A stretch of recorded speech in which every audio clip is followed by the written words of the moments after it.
All right, let's talk a little bit about this. Got a number of email on this late yesterday. Have you heard about this Department of Homeland Security employee? Worked for ICE, an acquisition agent ever since 2009.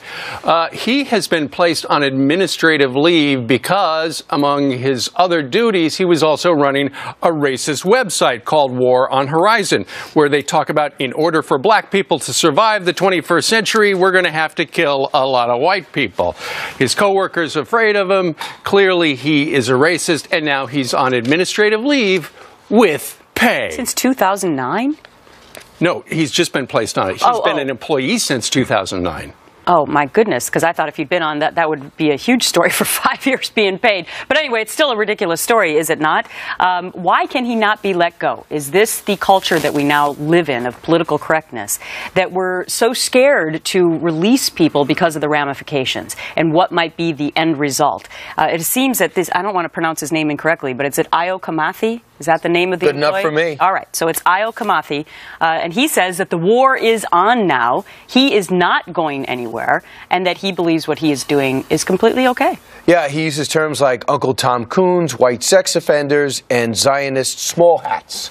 So this is a guy who we're still on the fence with what to do with. So it's amazing what you have to do in this world if you work for the wrong department or the right department to get fired. It reminds me of Nadal Hassan, though. You know, remember how many warning signs that the federal government had with regard to the scary stuff that he was talking about? Psychiatrists saying, hey, I believe in radical Islam and I'm going to harm some people here in the United States, and look what happened. And it's the same, maybe potential kind of situation. I don't know the answer to this, but is he a member of a union? Maybe his union is protecting him in that job. But what's interesting is ICE is very clear. They say we do not condone any type of hateful rhetoric or advocacy of violence of any kind against anybody.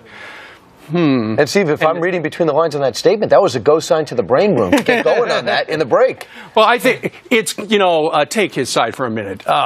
He's on paid leave, so he won't suffer. Right, absolutely. He's absolutely learned his lesson since he put that on Facebook yesterday. Why do you think the government has kept this guy on our payroll? Email us friends@foxnews.com or Twitter us @FoxandFriends.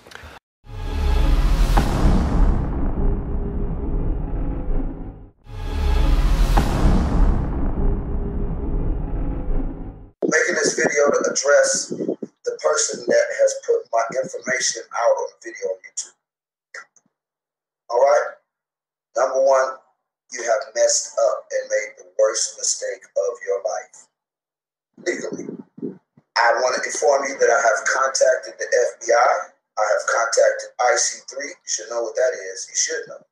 You're doing internet terrorism. You should know. And I have also contacted the local authorities. And I've taken measures and steps also with YouTube and my lawyer and my American rights.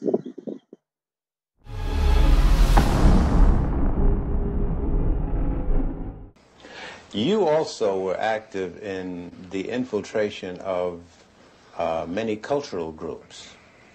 Before we go into that step by step, how much research and study did the FBI engage in of black culture in the late 60s? A great amount. Give me an idea. From the thing is, I can. They have a file on every type of magazine that blacks read. They have a file on the music. Music, dance, theater, actors, comedians, you name it, man. And they would actually study these different... Yes. Oh, yes, definitely. What would they do with music? To understand the people, you have to understand the culture. To infiltrate, you have to understand. You had a lot of so-called white liberals that were infiltrating the so-called black groups, using the information that they had gathered from the studies of blacks. You mean just to understand the behavior pattern of our people? Oh, yeah. I can, you know, Will Heaton could name out some jams of Miles Davis that I hadn't even heard of. He could name off some books that I hadn't even read pertaining to black culture.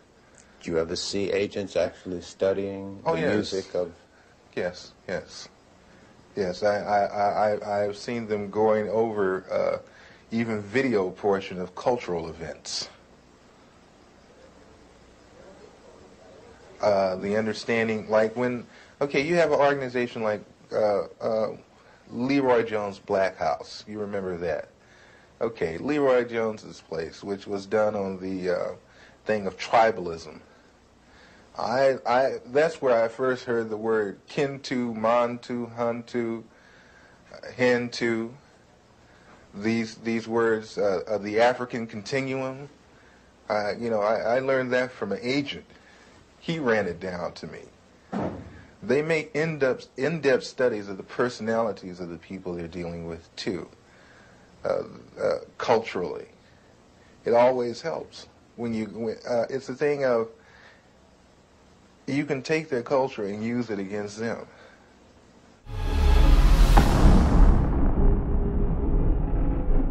The Smoking Gun website is reporting that the Reverend Al Sharpton, a.k.a. President Obama's #1 cheerleader, that he worked as an FBI informant spying on New York mob figures back in the 1980s. Now, the report, which was featured on the cover of today's New York Post, said Sharpton secretly recorded conversations that he had with the mob. Earlier today, he responded to those allegations during a press conference. Take a look. I was not and am not a rat, because I wasn't with the rats. I was never told I was an informant with a number. So in my own mind, I was not an informant. I was cooperating with investigations.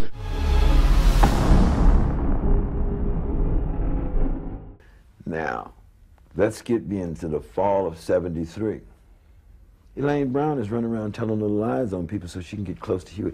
I think somebody said this about you, Chairman, servant, and they disrespecting you. And one day, Huey, beginning to snort cocaine, abusing that, Since around jumped 73? on a rank-and file party member and beat the hell out of him.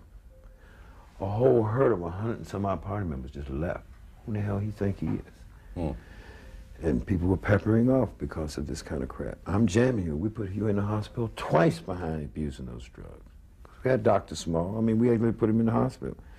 I'm not trying to take away Huey's early contribution. I'm telling the truth of what happened. People need to know the whole truth. If you only have a half a truth, it's the biggest lie in the world. This is what happened in the real demise in late '73 and early '74. In May of 1974, I discovered Huey Newton is trying to take over the drug trade. We've bundled down to 250. It's in Oakland now. Oakland, San Francisco, Oakland, Barry.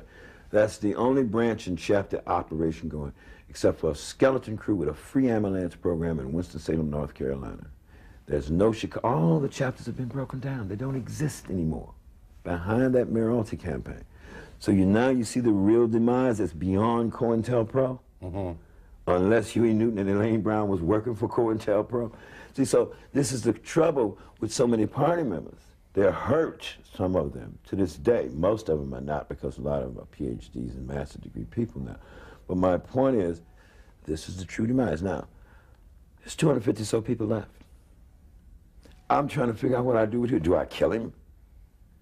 That's not me. This is Huey Newton, you mean? Yes, in May and June into July of 1974. I can't kill Huey. I'm not a murderer.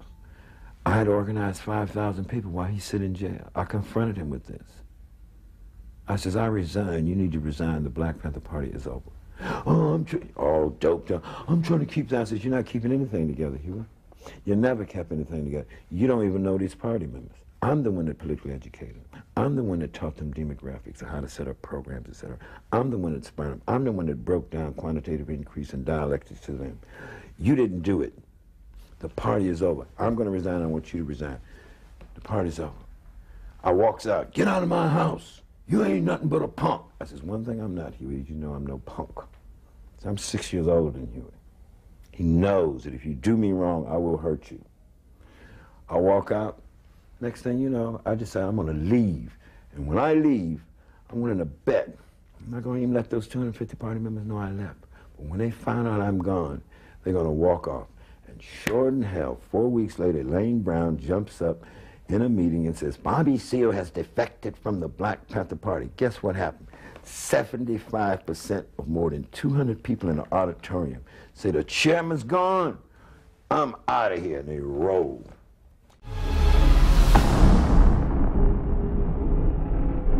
And then just look at the shit you buy.